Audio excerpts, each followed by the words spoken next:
Hello everyone and welcome to Sunup. I'm Lyndall Stout. We begin today with an update on winter crops, and now that spring is here, a little advice on planning ahead for summer production. Here's Sunup's Dave Deacon and our Extension Cropping System Specialist, Josh Lofton. Winter crops are moving right along. And Josh, where are we with wheat and canola across Oklahoma? Well, we're in a great spot.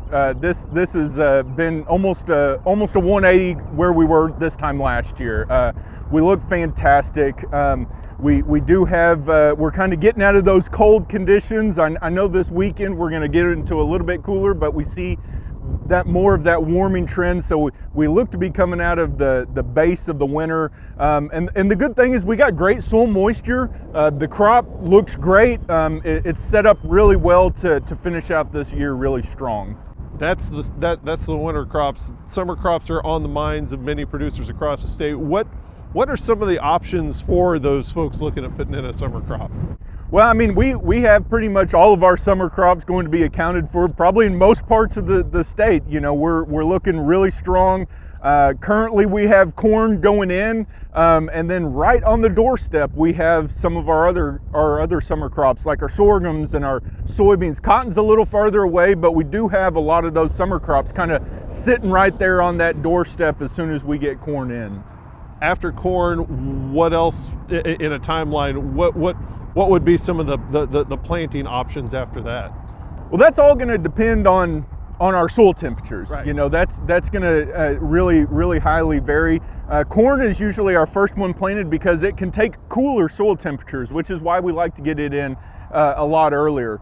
Kind of why we talked about how they were right there on the doorstep is looking out on the mesonet site, and I highly encourage growers when they're starting to look at I want to get this crop in, or I want to get another crop in, that you go to that mesonet site, look at those 3-day average 2-inch soil temperatures. That's going to really be a good base for them. But growers can pick up a thermometer, a garden thermometer, or soil thermometer at any of their local garden or co-ops.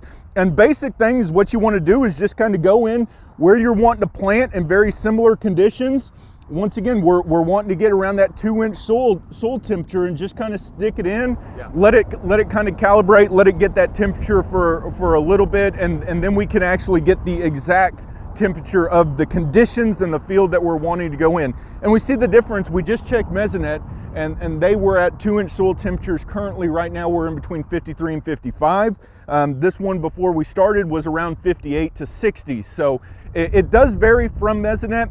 Mesonet's a great place to get started, but I really highly suggest growers go out and get a thermometer that they can actually put into the field in those conditions that they're going to be planting in to kind of make those decisions. Moving from summer crops back just briefly to one of the winter crops, canola. You're going to be out across the state showing off the statewide canola crop. Yeah, and it looks fantastic. Kind of like what we said, it's probably one of the better looking canola crops we've had in the last several years. And we're going to be out on the western side of the state at the Lahoma Research Station, and then up in a producer's field in Grant County on the 23rd of April. 25th of April, we're going to be over on the eastern side of the state up in Ottawa County, just north of Miami, looking at the canola up there. And we do have a flyer available. It's one of those things that growers can just kind of show up to. Come see the crop. We'll discuss a little bit about management practices, what we need to do from here on, and then kind of get a good look of how the varieties are performing in these great conditions that we've had. Okay, thank you very much, Josh Lofton. And for more information about the canola tours and your very own meat thermometer, go to our website, sunup.okstate.edu.